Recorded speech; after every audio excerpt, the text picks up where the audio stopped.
Good day, everybody, and what's up? Welcome to the podcast for Selfless Sex and She Comes First. My name is Dr. Nick, sitting here on May 24th.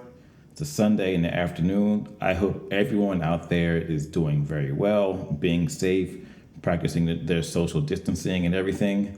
I understand that most states are opening back up now with a lot of activity, and you can go outside and have a good time, but please still be safe out there.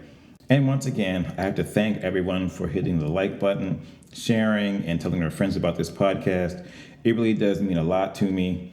I'm coming up on my first year of doing this podcast, so it's been great. So thank you so much. So, to turn the corner, in today's podcast, I really want to talk about some of the ways just to spice up your sex life.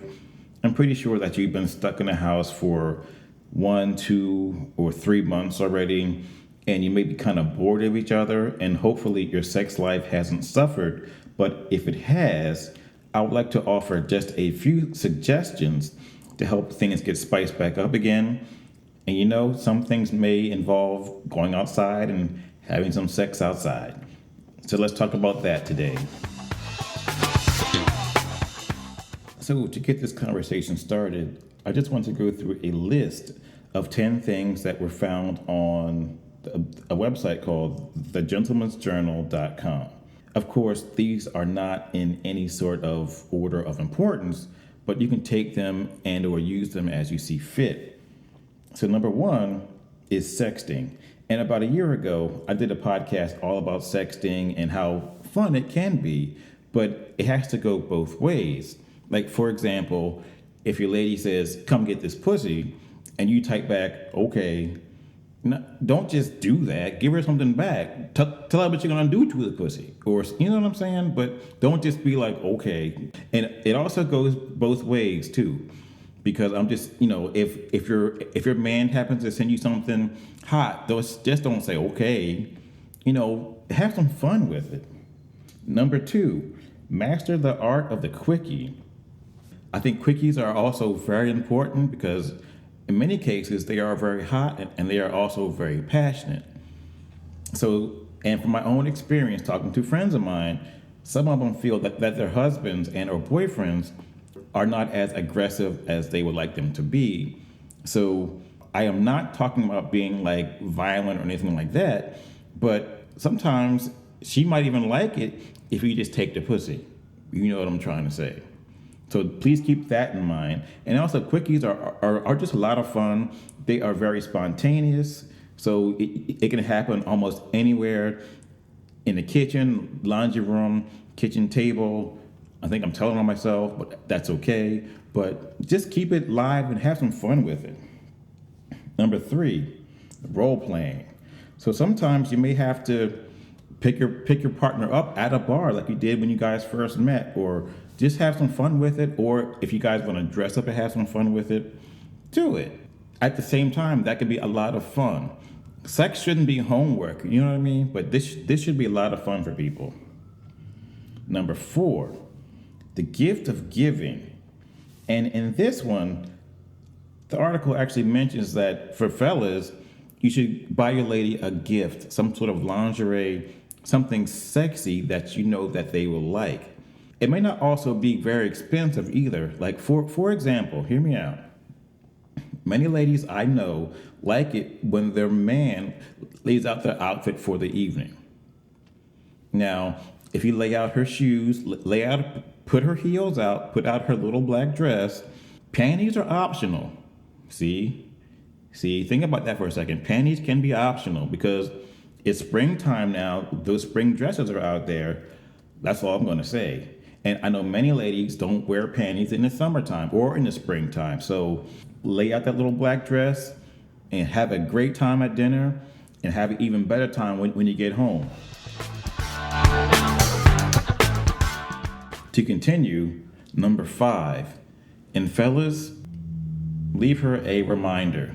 And what I mean by that is leave her something that's going to stimulate her mind and make her think of you. For example, have you ever noticed sometimes when you come in and she has on one of your old sweatshirts or a t-shirt or something of yours, and it's dirty, it's not even clean, it's dirty. Why? Because it has your scent on it, it has your smell on it, it has your cologne on it, and she likes it.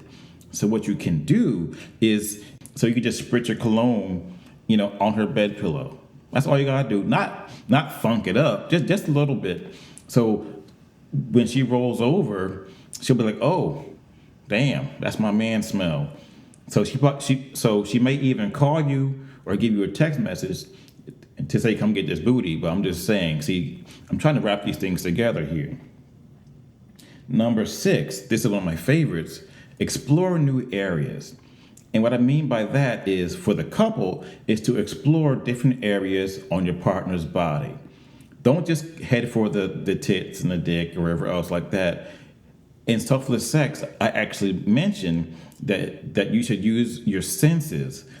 What does your partner taste like down there or over here? What does your partner's skin feel like over here or up there or down there or something? Or look at her body, or like look at his body in a different way, or a different position or something like that. But check out new areas on your partner's body. Number 7 is also one of my favorites: add a little danger. And what I mean by that is, maybe go zip lining.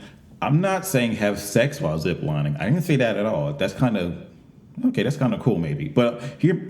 Or maybe not. But I'm saying do something that gets the blood flowing. And, so you may have to go to Kingston Dominion or Disneyland or whatever and get on a roller coaster. Same effect. It still gets the blood pumping a little bit in a good way.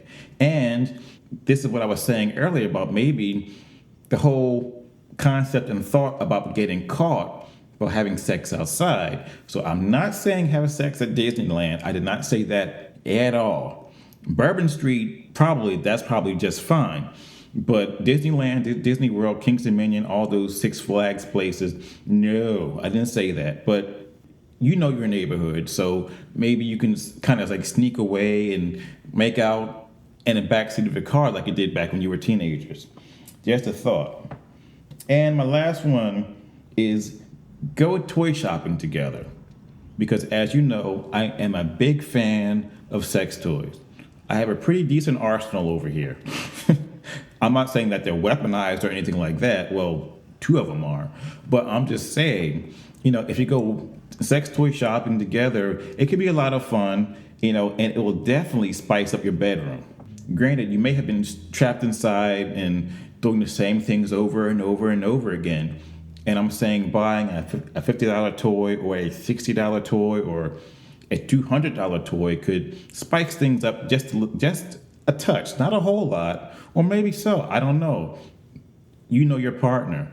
At one point, while you are walking through the store, you are going to see something, and both of you at the same time are going to be like, "Ew, that's nasty."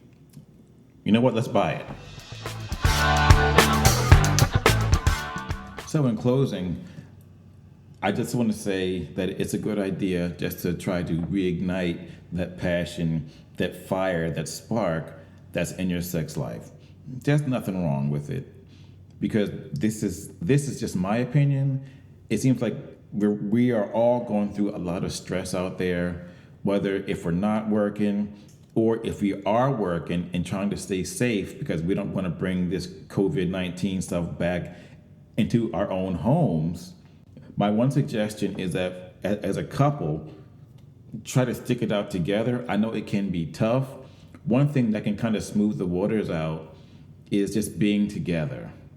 Even if it's just sitting there watching Netflix or watching whatever, and just taking your time, trying to decompress and becoming sexually healthy once again, or to continue to have great sex. So on that note, I'm out. You guys have a great day. Stay safe out there, and I'll talk to you soon.